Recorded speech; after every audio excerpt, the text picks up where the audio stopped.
Ya estamos de vuelta con Pedro Insúa, en 1492, España contra sus fantasmas, de la editorial Ariel. Y además, ¿es iniciativa tuya o es un encargo de la editorial? No, me lo encargó la editorial. ¿Te lo pidieron? Sí, me lo pidió un poco con ocasión del tema catalán, del empuje catalanista de octubre.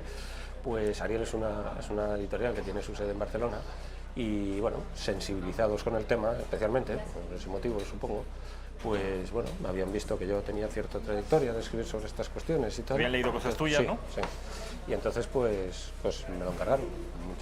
Te lo encargaron, con bastante inminencia, digamos, tenía que sacarlo en 4 meses, o sea, vamos, y lo han cuidado muchísimo, lo están promoviendo muchísimo. O sea. Sí, desde luego tengo que decir que la edición es fantástica, como casi siempre, o como siempre, tratándose de Ariel, es una edición potente, sí. Fantástica. Y la portada además es muy chula. 1492.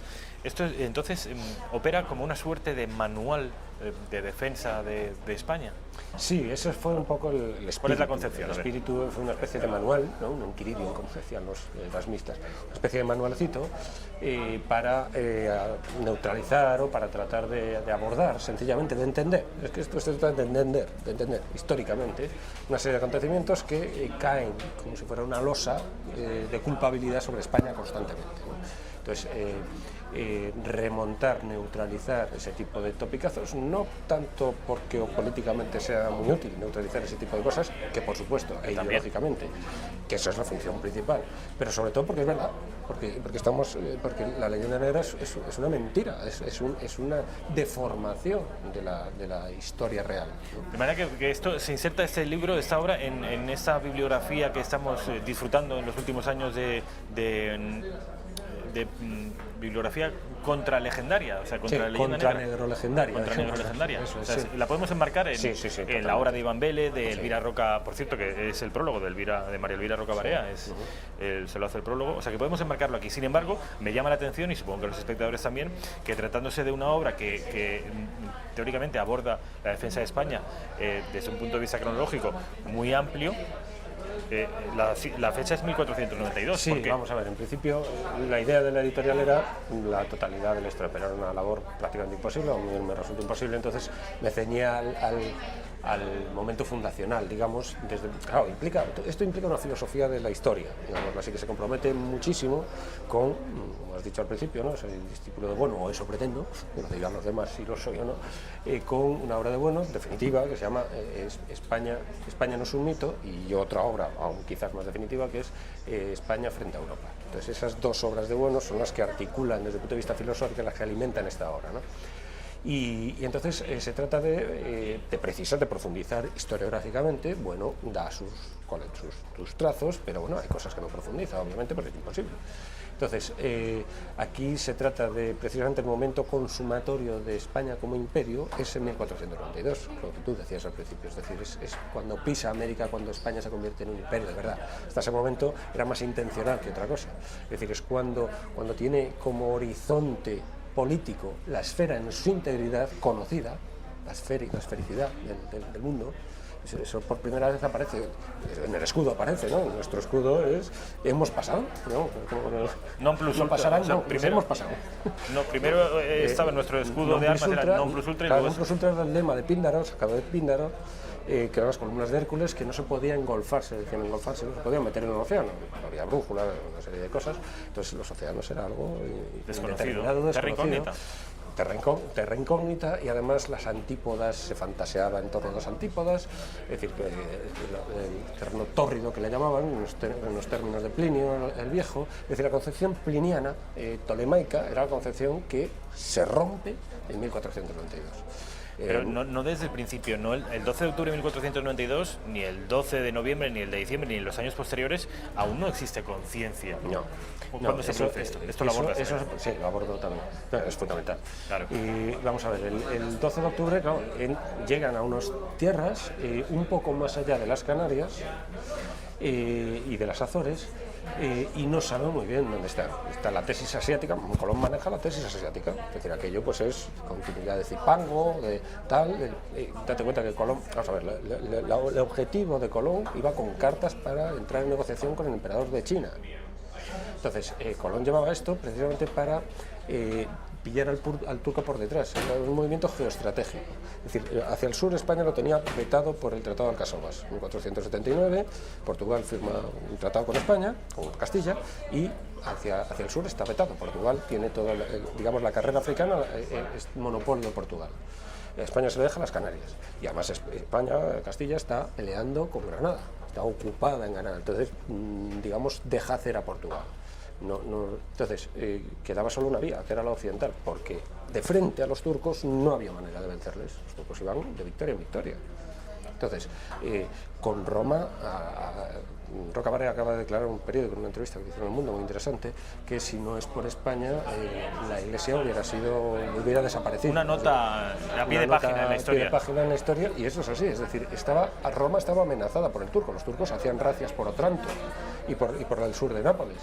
Nápoles, hay que darse cuenta que es la zona más habitada, era la ciudad más habitada en el siglo XV y XVI, es decir, una zona muy rica de todos los puntos de vista, y estaba amenazadísima, ¿no? Los turcos iban desde Mojax, después ya Viena amenazada, ¿no?, más adelante, pero iban de victoria en victoria. Entonces, de frente no se les puede combatir. Entonces había que buscar una estrategia, y sobre todo te das cuenta que 1453 es un aldabonazo para el cristianismo. Se rompe el cristianismo en dos. Se queda el cristianismo oriental fuera de juego. Y entonces se quedan como dispersos los joaquinitas, los nestorianos, que eran todos por allí, por el oriente. Y entonces, ¿cuál era la labor de Colón? Era recuperar, o sea, la labor política era recuperar los sagrados lugares, todos, ¿no?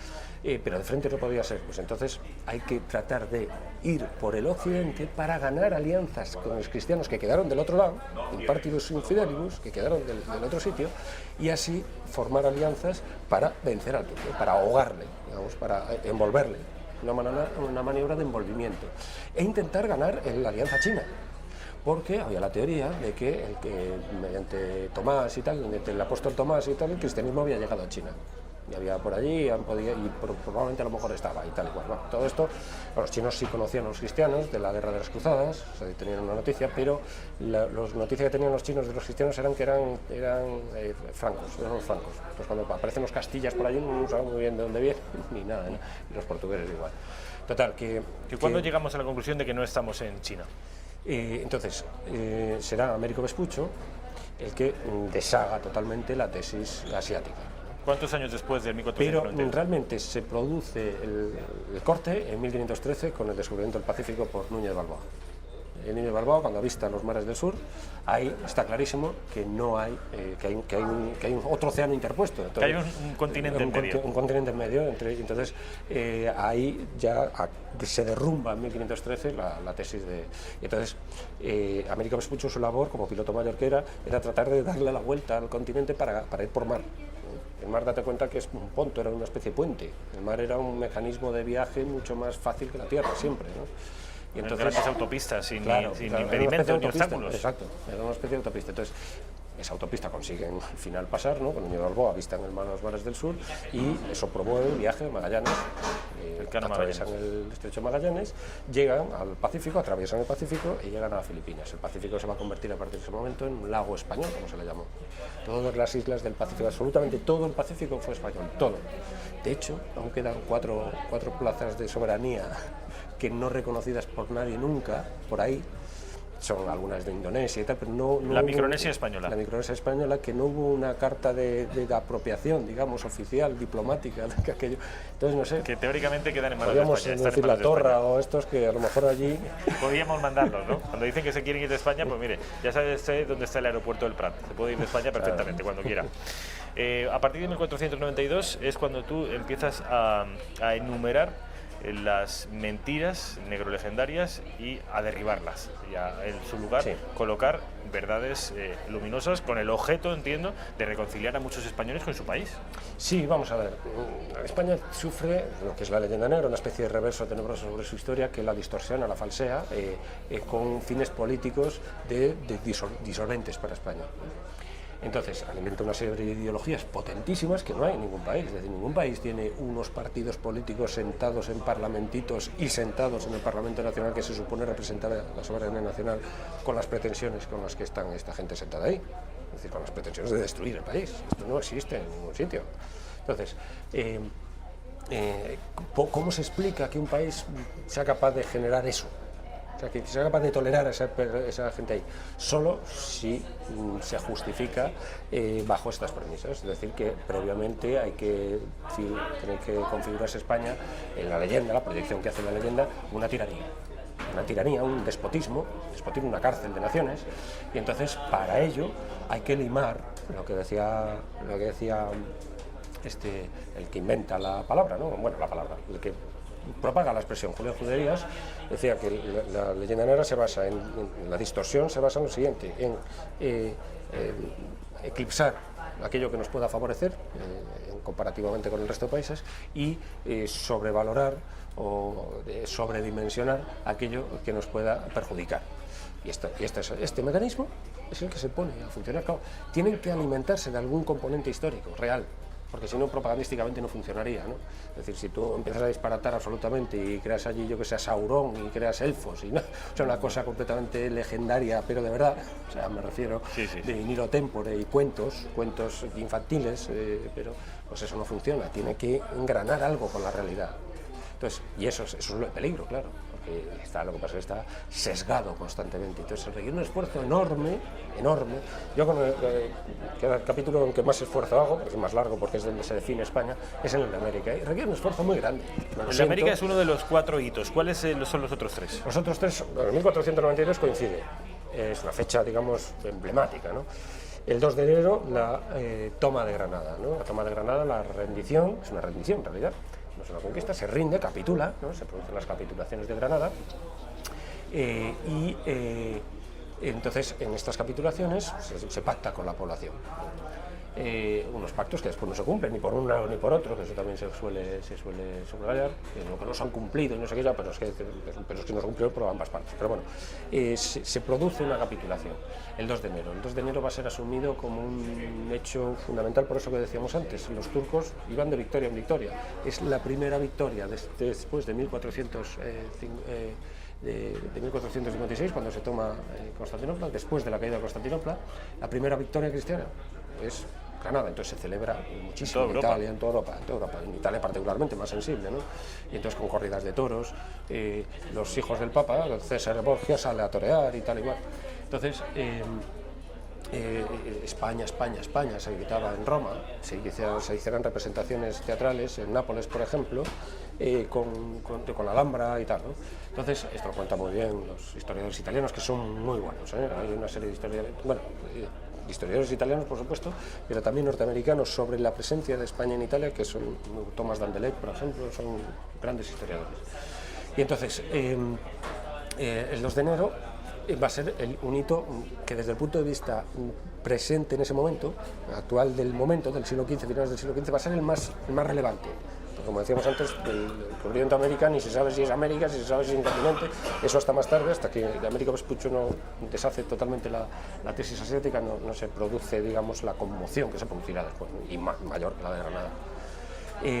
Entre marzo de 1492... Acabamos de pasar el primer hito, que es el 2 de enero de 1492, la toma de Granada, campanas en todas las iglesias de Europa, en fiestas en Italia, también una celebración en Londres, en la abadía de Westminster. El león castellano ha vencido a las tropas de Mahoma, es decir, es una victoria universal, como universal es el catolicismo, con esa misma ambición.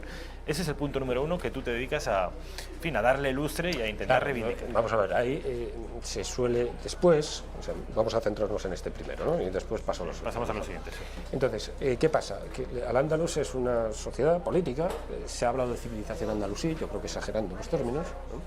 Es un estado muy precario, que va desde el 711 con todas sus fases y sus transformaciones, ¿eh? O sea, un emirato, un califato, pero todas sus transformaciones del 711 al 1031 como califato, pues cuando después van las taifas, y después viene Granada. Vamos a asumir que Granada es una prolongación del Al-Ándalus, por lo cual es discutible, porque Granada ya se fundó como vasalla de Castilla, entonces es discutible que haya una prolongación. Que haya una continuidad. En cualquier caso, Granada, para que nuestros espectadores hagan una idea, no es la actual provincia de Granada, es mucho más. No, es Málaga, Almería y Granada. La Andalucía actual es el producto de la Bética romana y de la Granada nazarí. Entonces, no es de Al-Ándalus. Al-Ándalus llegaría hasta Covadonga. Entonces, no. Entonces, Al-Ándalus cae, vamos a suponer, el 2 de enero de 1492, y eso cierra un ciclo histórico. Eso es Al-Ándalus. O sea, no hay más. Claro. Y después está la población con la que se pactó, que son los moriscos, que hay continuidad, que son expulsados finalmente en 1609-1614, ¿no? Pero eso es Al-Ándalus. Vamos a incorporando Granada, vamos a suponer. Entonces, ¿qué pasa? Que, sin embargo, en el siglo XIX, cuando hay este mogollón, digamos, desde el punto de vista político, se está cayendo un imperio que tienen que soportar, pues hay un montón de facciones, los liberales, los liberales doctrinarios, los exaltados, los no sé qué, los carlistas, Entonces, hay una revisión histórica y, además, en ese momento tan movido, digamos, es cuando se empieza a conocer digamos, la categoría de Al-Ándalus como categoría historiográfica, se empieza a tratar, se empieza a descubrir la Medina Zara, etcétera, se empieza a estudiar esto por Gallangos, por una serie de autores, ¿no? Pero a la vez vienen unos señores protestantes, la mayor parte de ellos, que yo trato bastante en el libro, sobre todo a Borrow, lo cito con cierta asiduidad, Borrow, Ford, Gautier, Mallarmé, Dumas. Casi todos en los años 30 vienen, que España está en guerra civil, año 33-40, Primera Guerra Carlista. Entonces vienen aquí de un país más o menos arrasado, o eso creen. Y tampoco se alinean con Washington Irving, muy importante. Es decir, Mallarmé es más benevolente, por ejemplo, Dumas también, Gautier es mucho peor, Borrow y Ford son tremendos. Los anglosajones peor que los franceses. Peores, en general peores. Y, digamos, de todas formas la guinda la pone Dumas, ¿no? Con África empiezan los Pirineos, ¿no? Idea que ya estaba en Washington Irving. ¿Esto lo dice Dumas? Yo no lo he encontrado, también tengo que decirlo. Se atribuye a Dumas, preferiría que no lo hubiera dicho. Hay una cosa que dice que es parecida y quizás de eso, ¿no? O sea, pero él empieza diciendo que de Burdeos para abajo, el paisaje es parecido y tal, parecido al África. Hay una cosa pero yo no lo he encontrado, las cosas como son, hay muchas. Es que hay muchas. Esto es igual que lo de Bismarck, que el momento que los españoles dejen de matarse, esto no, parece que luego no lo dijo Bismarck. Sí, bueno, Churchill. Y bueno, Churchill se han inventado la mitad, vamos. Es el gran generador de citas. Entonces, la cuestión es que sí que se genera una idea de Al-Ándalus como, al ver aquello arrasado, se lo atribuyen al catolicismo. Ellos son protestantes, prácticamente todos son protestantes. Los franceses no. Borro. Los franceses son hugonotes, casi todos son de corte hugonota, de psicología hugonota. O sea, no son protestantes. Dumas es católico. Dumas es católico y su hijo también, pero tienen los prejuicios, digamos, el prejuicio hugonote en lucha contra España desde el siglo XVI. Eso está muy presente en estos sujetos, ¿no? Pero vamos, en el caso de Borrow es un pastor protestante, un apóstol del protestantismo y que quiere introducir la Biblia en España. Entonces habla con autoridades, entre otros, se entrevista con el presidente del gobierno en ese momento, no me sale ahora. Entonces, la cuestión es que se dibuja un país arrasado. Entonces, este arrasamiento, que es una idea que venía circulando de todas formas de Montesquieu. Montesquieu en las cartas persas dice, sí, no se pondrán sol en ese imperio, pero es un yermo, es un erial. Es un erial. Lo único que produjo, dice Montesquieu en las cartas persas, lo único que produjo fue un libro que critica a todos los demás, lo único gracia que tuvo, que es el Quijote, ¿no?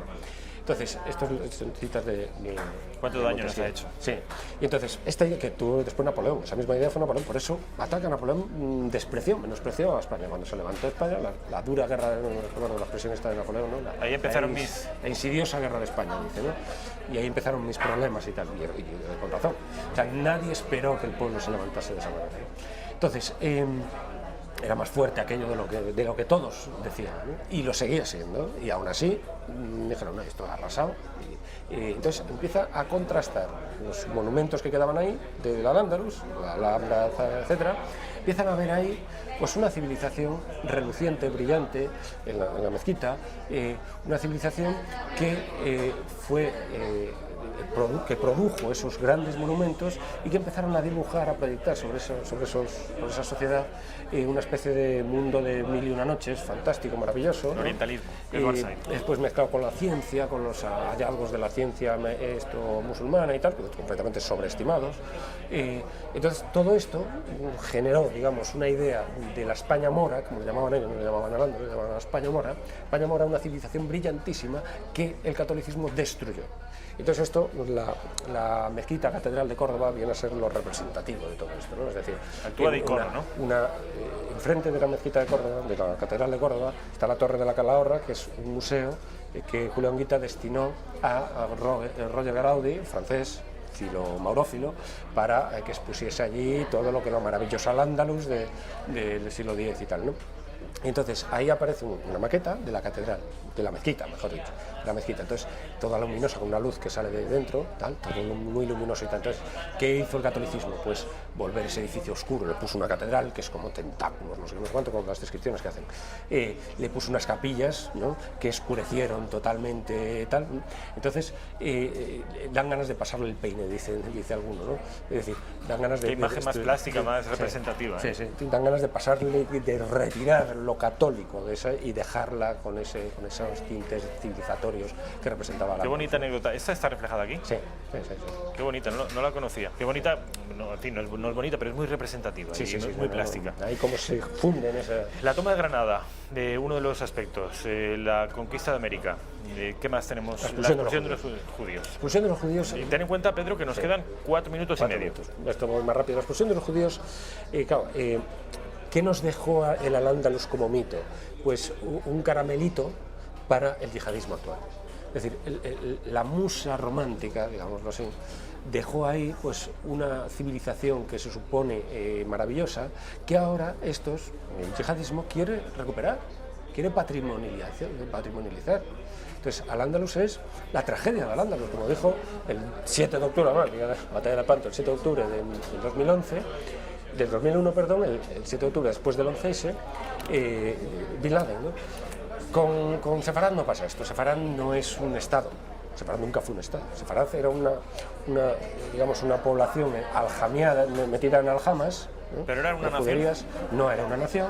Sefarad, el propio nombre es el libro de Abasías, del bíblico, de la Biblia, del Antiguo Testamento, dice que en un momento dado pues fueron hacia Sefarad, ¿no? Solo aparece una vez en la Biblia. Los filólogos dicen que es Sardes, la ciudad de Sardes, no tiene nada que ver con Hispania, pero los judíos españoles...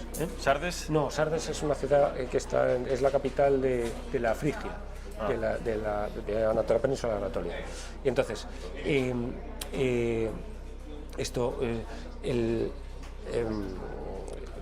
joder, se me fue un momento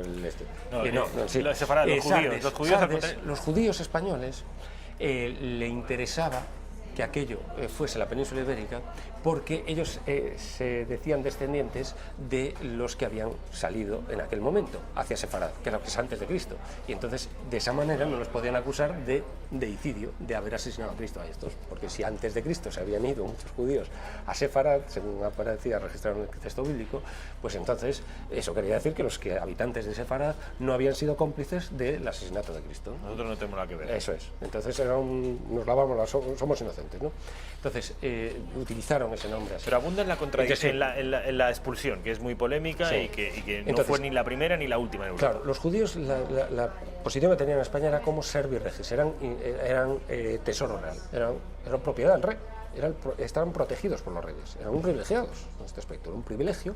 Siendo infieles, podían mantener su infidelidad sin que, lo que pasa es que se le intentó convencer y tal, ¿no? Pero podían mantener su infidelidad, pero a condición de ser servicio real, de ser servicio de los reyes, servi regis, tesoro real.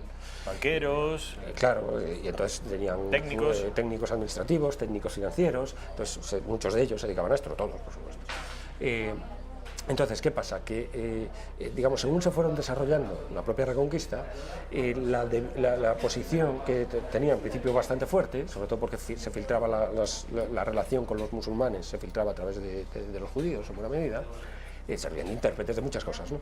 Entonces, y las ciencias, etcétera, Aristóteles, Euclides, etcétera, una serie de cosas que se habían perdido en el mundo latino, pues se recuperan por ahí, ¿no?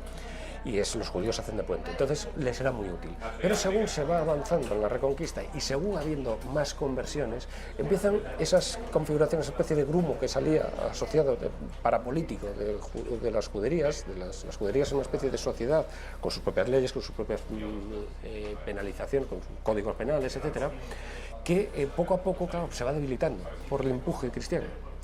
Y además, hay que acabar, Pedro, sí, al haber muchos conversos, hay unos 600.000 conversos, pues termina la cosa en que